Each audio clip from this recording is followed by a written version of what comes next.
Today's adventure sees us start in a rather wet, dank car park on the western reaches of the Cairngorms National Park. It always seems to take me a while to mentally make the shift from driving in a dry, warm car, surrounded by speed, noise and traffic, to being outside, motionless, with just the sights and sounds of nature. Anyway, the packing and strapping of the bike and bags aids the transition from car passengers to bike packers, and it wasn't long before we set off up the road ahead. There was no gently easing in today's ride, with some of the steepest gradients of the day happening straight off the bat. Heart rates rocketed through the roof in mere moments. Still, it's a great way to blow away the cobwebs and get you in the mood for what's to come.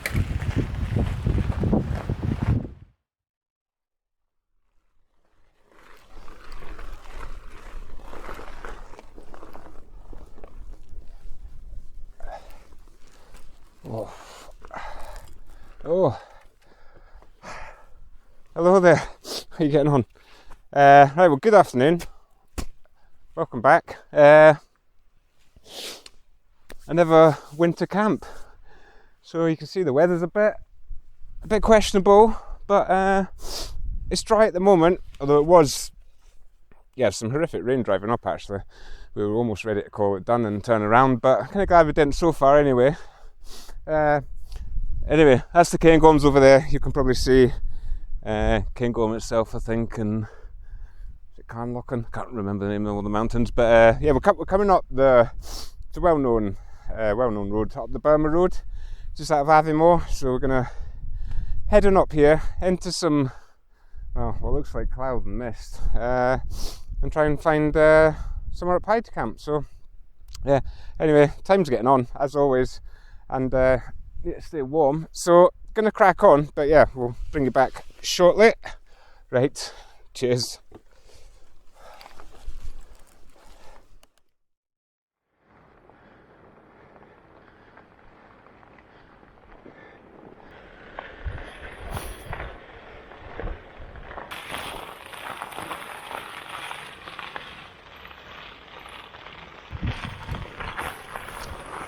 As far as I'm aware, the Burma Road was built by prisoners of war during World War II. It serves as an excellent access to the Monadhliath mountains from the Badenoch and Strathspey areas west of the Cairngorms. Although it was our first time on the Burma Road, it is popular and well known amongst bikepacking and off-road cycling communities. The road is of a high quality, and to be honest, I could likely have rode 90% of it on my road bike if it had the appropriate gear in. Which brings me on to the next thing the Burma Road is famous for, and that's its length and steepness. It's a good few miles long, and the gradient must be around 15% for the most part, so it's no mean achievement to get to the top unscathed.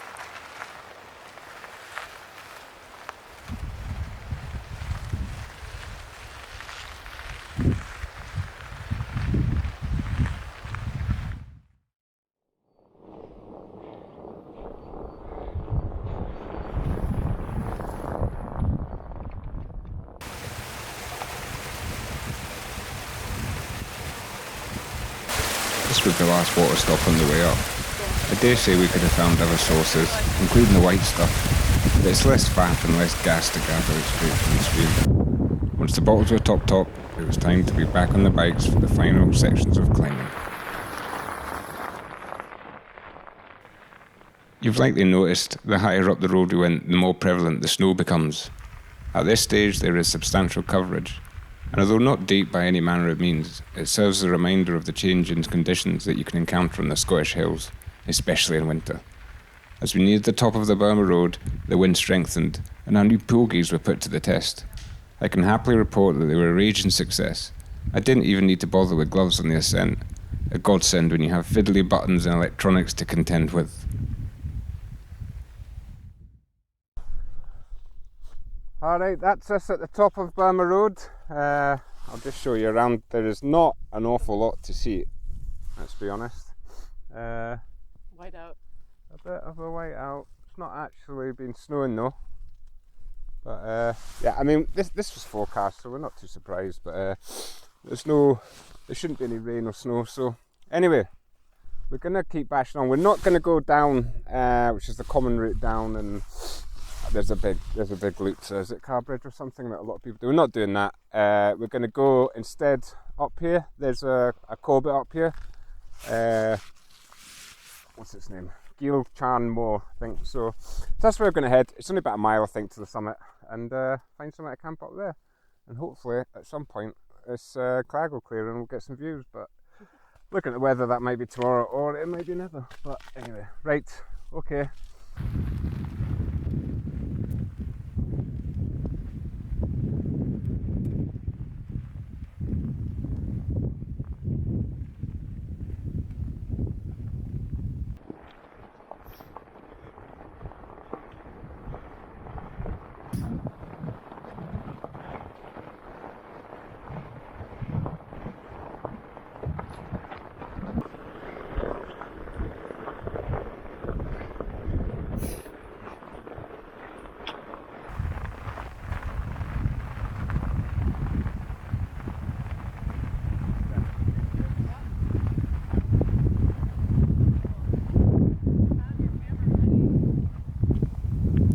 The final pull up to the summit was a little over a mile, and although the path is notably rougher than the Burma Road itself, it's still very doable, even in these wintry conditions.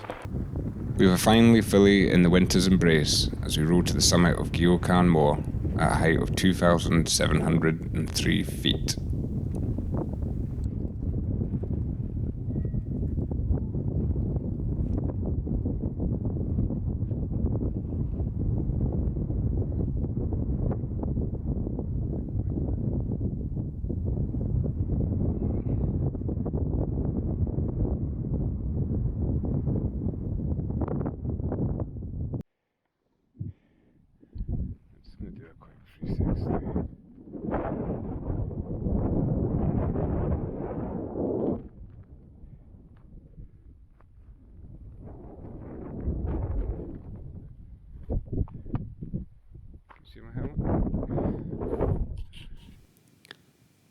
Although we enjoyed a brief explore around the summit area, we were keen to get the tent up and warm ourselves up. It doesn't take long to cool down once the cycling stops.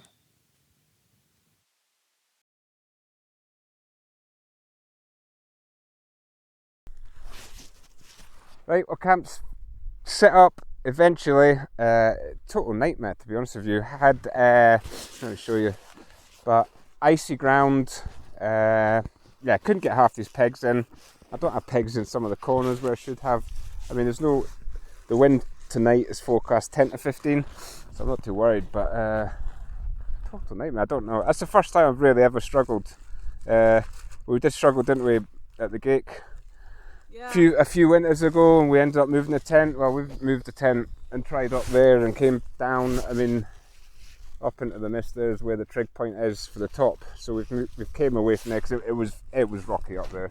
I don't know, you probably saw some of the footage, but this kind of feels soft underfoot, but oof, nightmare. So I don't know if it's stones, ice, or I think it's both, to be honest. But that's a nightmare. So that's been at least 15 minutes longer than normal to get the tent up, but anyway, it's still light, just. So anyway, we're homemaking and right, kettle on very, very shortly, I hope. So.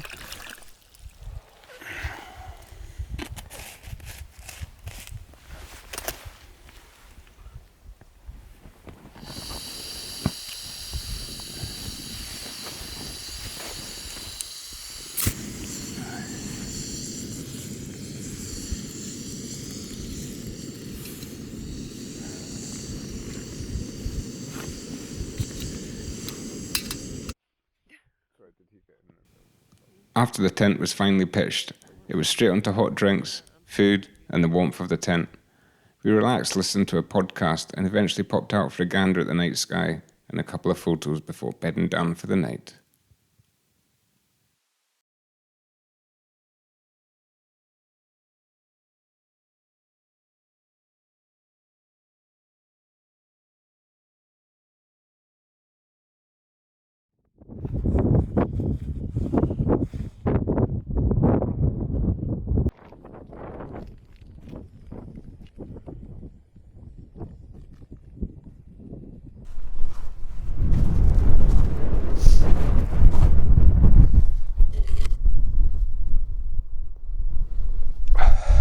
Right, good morning. It is beyond Baltic.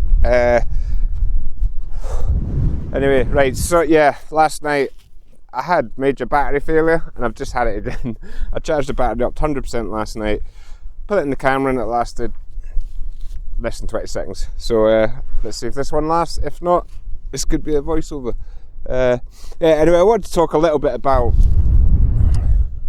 the route, about why we came up here, and all the rest of it. Yeah, so there's a few reasons. Well, the main one was we had an opportunity to come out. So that's first and foremost. It was a Saturday night last night, it's Sunday today, so that was it. But the forecast was actually for rain everywhere across Scotland, Cairngorms, the lot.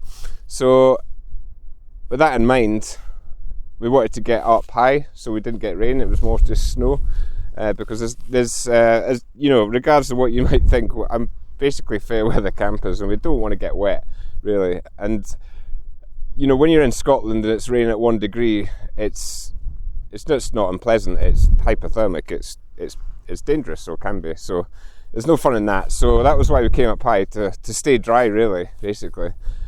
Also, because of the rain, or potential rain, we wanted to basically have an out so that we could get back to the car quickly. So coming up the Burma Road, we parked at the very bottom of the car park and you're straight into the climb. So at no point in the ride would it have taken more than half an hour to get back to the car if we wanted. Even from here, well, you know, minus packing up the tent possibly, but we were back in the car in half an hour. So that was another reason. Couple other reasons actually. For other reasons, my eldest is in Florida at the moment and he's flying back today, and you know, it's the first time he's been away on his own, certainly that kind of distance and all that kind of airports and things. So I just wanted to be on hand, text messages, doing the dad thing, and stay in contact. And this hill up here is basically, we've got a mobile signal for the most part because we're just above Aviemore. So that was another reason. So anyway, I just wanted to kind of put together a few reasons why we were going to venture out. I mean, we were sitting there last night and kind of packing all the stuff, you know, it takes ages, and I was looking at my social media feeds, not that I'm a social media freak, but I did see a picture from another YouTuber that I do follow, Dave Outdoors Scotland. So he was out and I thought that just kind of gave me the push, or the impetus, if you like, to get out the door. I was like, well, if Dave can do it, I can do it. So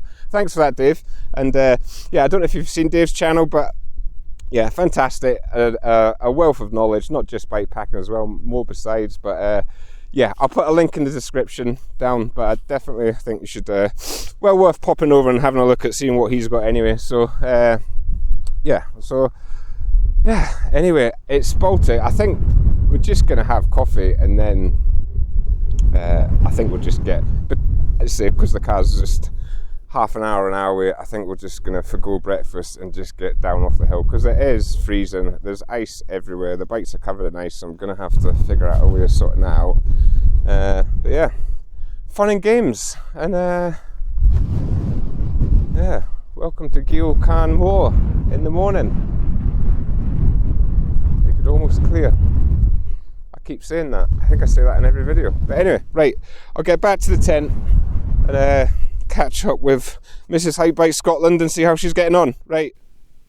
True to the original weather forecast, the clouds started to clear, leaving some spectacular views over towards the Cairngorms and west into the Monadhliath. It was windy than it had been throughout the night though, and the resulting wind chill meant we couldn't loiter for long.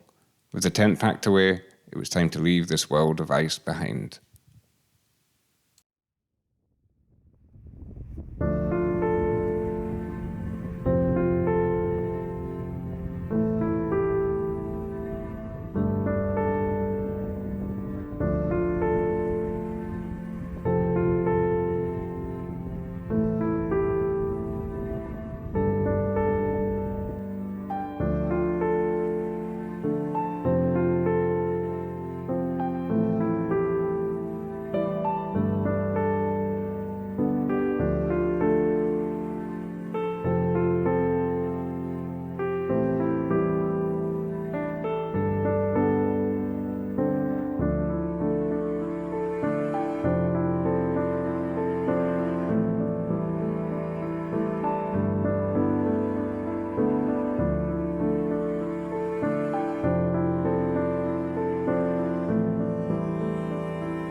Right, so you can see we're back.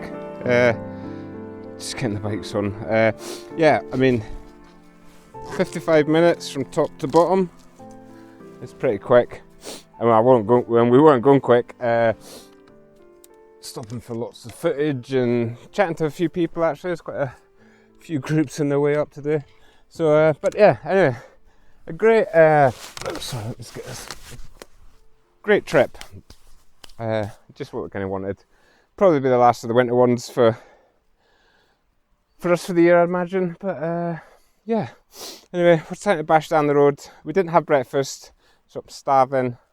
So we'll go and find somewhere for a coffee and a cake and what have you. And yeah.